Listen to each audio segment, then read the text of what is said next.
There's a coffee shop just outside downtown Dallas. Nothing about it is special. The tables have scratches from years of use. The espresso machine hisses every few minutes. Country music plays softly through old ceiling speakers. You've been coming here every Tuesday morning for almost a decade. The barista doesn't ask what you want anymore. She already knows. Medium black coffee, no sugar, no cream. You always choose the table by the window. From there you can watch the morning rush. Construction workers grabbing breakfast before sunrise. Young professionals rushing toward office buildings. Parents dropping their kids off at school before heading to work. Nobody pays much attention to you. Why would they? Your jacket is almost 10 years old. Your jeans have faded from years of wear. The watch on your wrist is a simple Seiko you've owned since your 20s. Outside, your 12-year-old Toyota Camry sits between a brand new Tesla and a lifted Ford F-150. It blends in perfectly. Nothing about you says wealth. Nothing about you says success. And that's exactly how you wanted it. Because if anyone inside this coffee shop knew the truth, they'd never see you the same way again. The quiet man reading yesterday's Wall Street Journal is worth $27 million.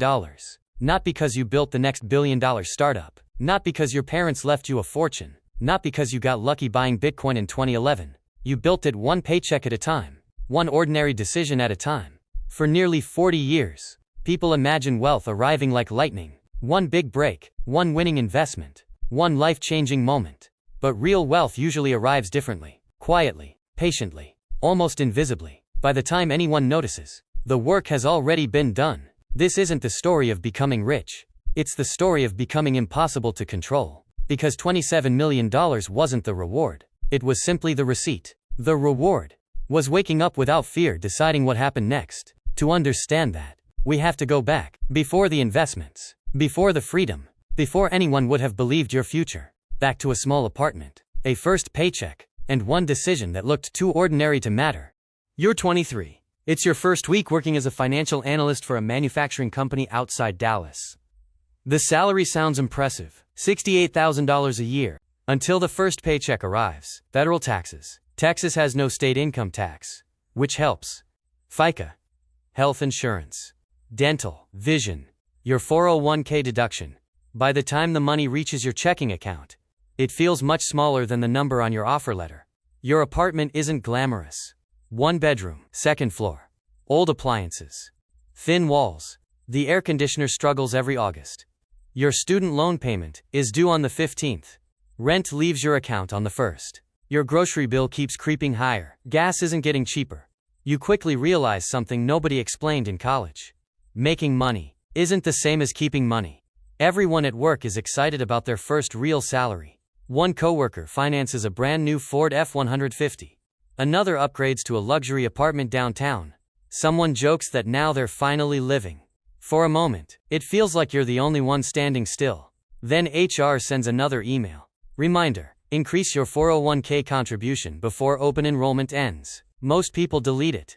You don't. That night, you sit at your tiny kitchen table. Laptop open, a legal pad beside you. You spend hours reading about index funds, employer matching, compound interest, Roth IRAs, not because it's exciting, because it's surprisingly boring, and boring feels believable. One sentence stays with you. The first dollars you invest will probably become the most valuable dollars you'll ever own. You stare at the screen, then quietly increase your 401k contribution from 6% to 15%. It hurts. You'll notice the missing money every payday. Nobody else will. The next morning, your coworkers are talking about trucks, vacations, and new apartments. Nobody asks about your retirement account. Nobody congratulates you.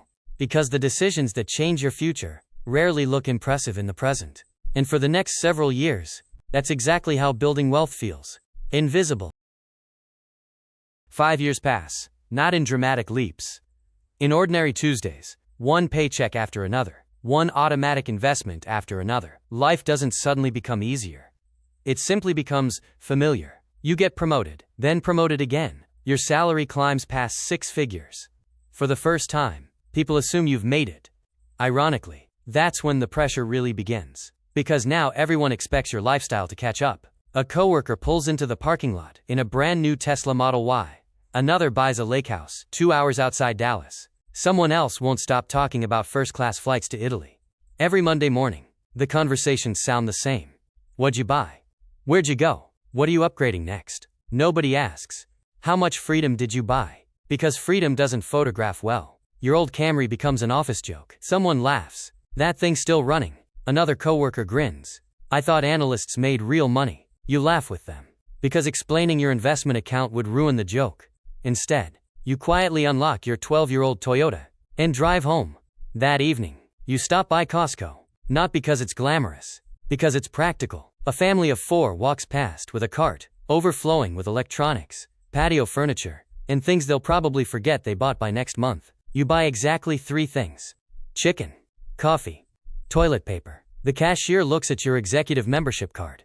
That's it. You smile. That's it. It isn't about being cheap. It's about understanding something most people never do. Every unnecessary dollar spent today is a dollar that can never compound tomorrow. Then something unexpected happens. You meet Emily. She's smart, funny, a pediatric nurse, the kind of person who makes strangers feel comfortable within minutes. Your first date isn't expensive. A walk around White Rock Lake, coffee afterward. You apologize for choosing something simple. She shrugs. I would have been disappointed if you spent $200 trying to impress me. You laugh. It's the first time anyone has ever said that. Months later, she notices your old car. I thought you'd replace this by now. You smile. I probably could. So why don't you? You think for a second. Then answer honestly. Because every time I almost buy a new one, I remember what that money could become 30 years from now. She nods, not because she completely understands, because she's beginning to understand you. At 32, you buy your first home.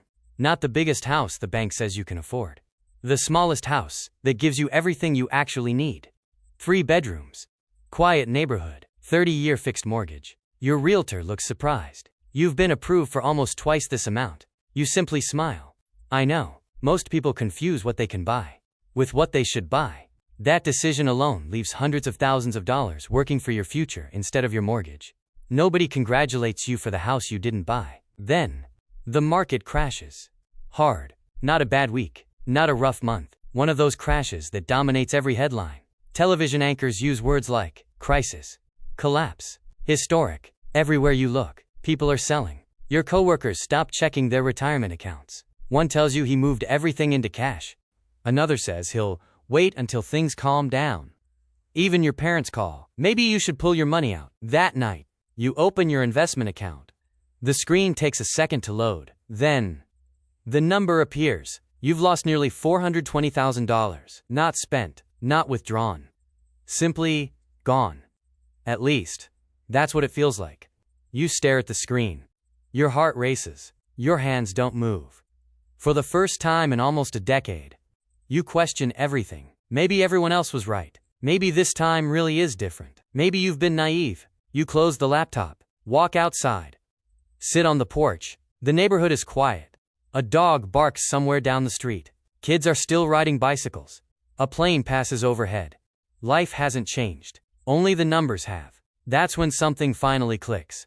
The stock market isn't your life. It's simply the price tag attached to businesses you already believed in yesterday. If nothing fundamental has changed, why would your plan? The next morning, payday arrives. You make your usual contribution. Exactly the same amount. No more, no less. No celebration, no fear. Just another ordinary decision. One that nobody else notices. Years later, those shares you bought during the darkest headlines become the most valuable investments you've ever made. By your 35th birthday, your net worth quietly passes $1.8 million. Not because you found a secret, not because you took extraordinary risks, because you kept making ordinary decisions, long after they stopped feeling exciting.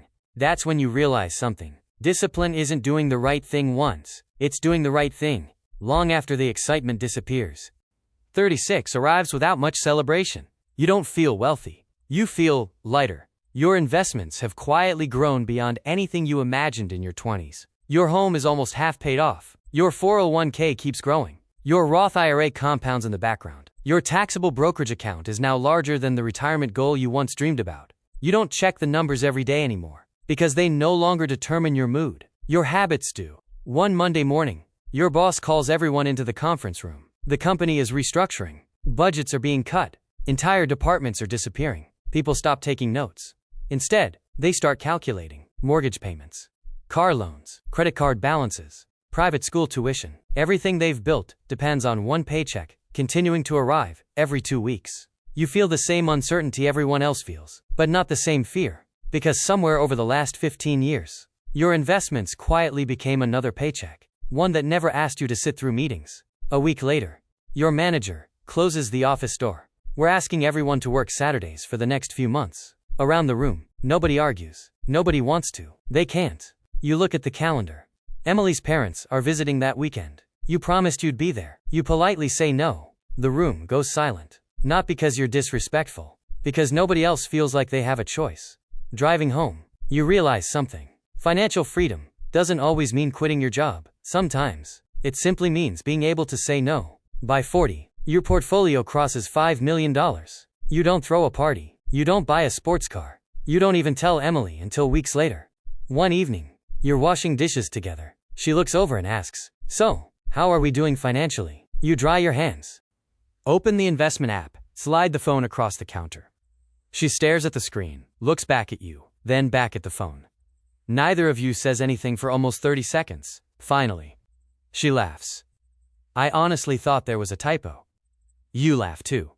Then she asks the question that changes everything. "If we already have enough, why do you still go to work?" You don't answer immediately, because you've been asking yourself the same question.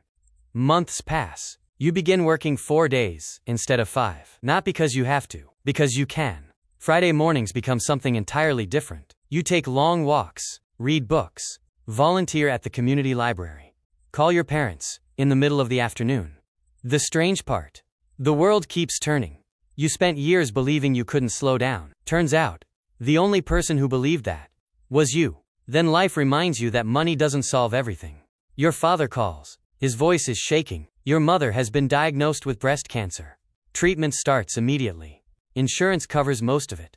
Not all of it. There are specialists, travel expenses, medication, unexpected bills. Years earlier, this phone call would have meant panic. Now, it means logistics. You book flights, reserve a hotel near the hospital, transfer money without checking your account balance. You don't tell your parents how much it costs. You don't want them thinking about money. You want them thinking about getting better. One night, you're sitting beside your mother's hospital bed.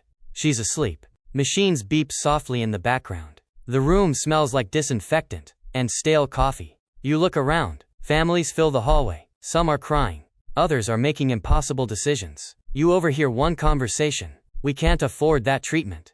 The words hit harder than any market crash ever did. Driving back to the hotel, you don't think about your portfolio. You think about 23-year-old you, the one sitting in a tiny apartment, increasing a 401k contribution by just a few percent. It didn't feel important. It felt forgettable. But somehow, that ordinary decision is paying for extraordinary moments, not vacations, not luxury. Time your family gets to spend together without wondering how they'll afford tomorrow. That's when you understand something no investment calculator can measure. Compound interest doesn't just grow money. It grows options. By 45, your portfolio passes $12 million. The numbers have become almost abstract, but something else has changed. You notice your friends aging differently. Mike, the coworker who bought the new truck every few years, still works 60-hour weeks. His daughter is getting ready for college. He isn't sure how he'll pay for it. Another friend refinanced his home twice.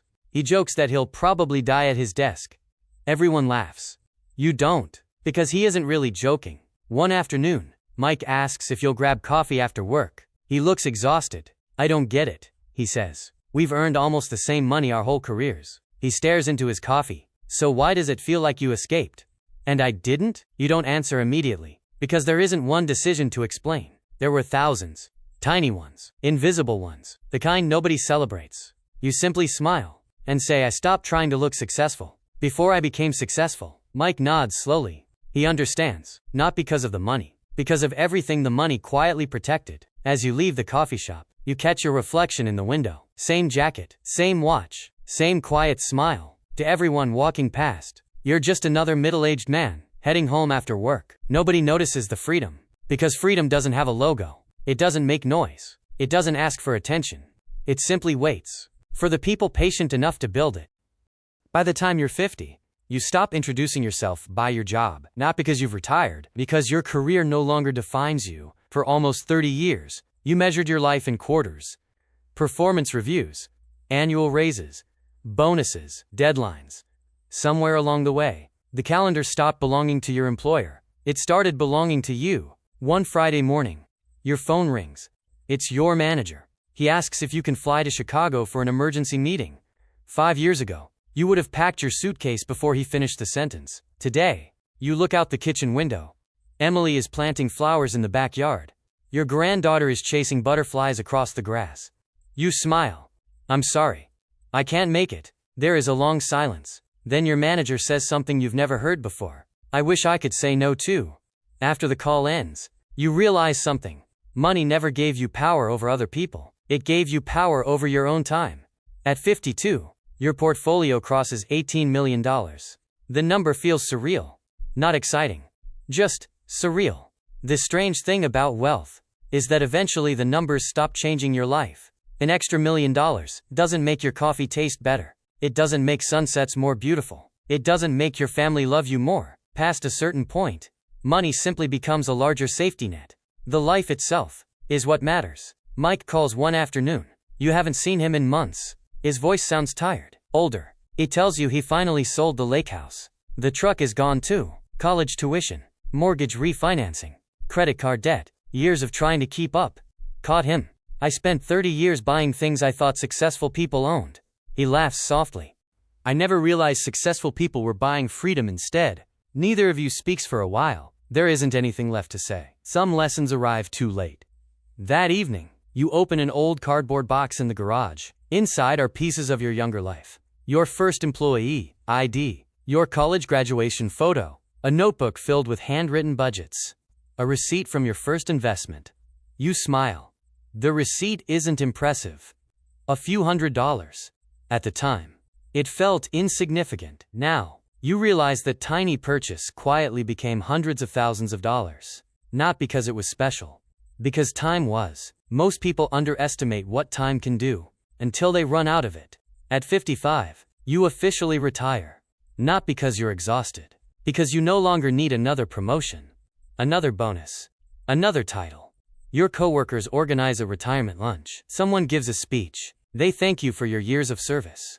They talk about your work ethic, your professionalism, your consistency. Nobody mentions your investments. Nobody knows. Walking out of the building, you don't feel like you've escaped. You feel grateful. Grateful that work became a chapter, not your entire story. The years become quieter. You travel, not to collect passport stamps, to spend unhurried mornings with Emily. You visit national parks, drive through small towns, drink coffee in places no influencer has ever recommended. You read more books, plant more trees, call old friends more often. Time, the one thing money can never create, finally becomes the thing money allows you to enjoy. Then one winter afternoon, you're back at the same coffee shop. The same one where this story began. The tables still wobble. The espresso machine still hisses. The walls have been painted once. Everything else feels the same. Except you. The young barista from years ago is now the manager. She smiles the moment she sees you. Medium black coffee. You nod. She places the cup on the counter, then says something unexpected. You probably don't remember, but years ago, you asked if I invested. You smile. I remember. She laughs. I finally listened. She tells you she never became rich overnight. She never found the perfect stock. She simply kept investing. Month after month, year after year. She recently crossed her first $1 million. She thanks you. You don't know what to say. Because you never considered yourself a teacher. You simply shared one quiet decision. You sit by the same window, watching people hurry past. Some chasing promotions. Some chasing bigger houses. Some chasing the appearance of success. You wonder how many of them believe wealth is something people can see. Then your phone buzzes. A picture appears. Your granddaughter. First day of college. No student loans. No financial stress. Just excitement. You smile. People think wealth is measured by the size of your portfolio. It isn't. Wealth is measured by how many problems never reach the people you love. They never saw the nights you skipped buying things you wanted. They never saw the market crashes.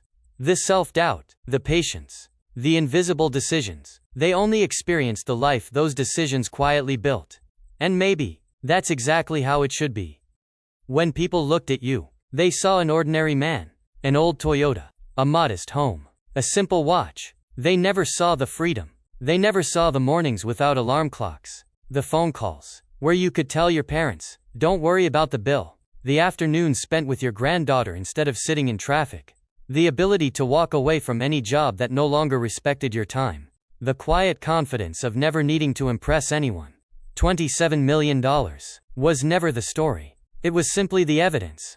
The story was every ordinary decision that nobody applauded, every purchase you didn't make, every raise you refused to spend, every scary market crash you survived, every year you chose tomorrow over today. Because in the end, the richest person in the room usually isn't the one driving the nicest car. It's the one who owns the most tomorrows. And the beautiful thing about tomorrow is that it starts with the next decision you make today.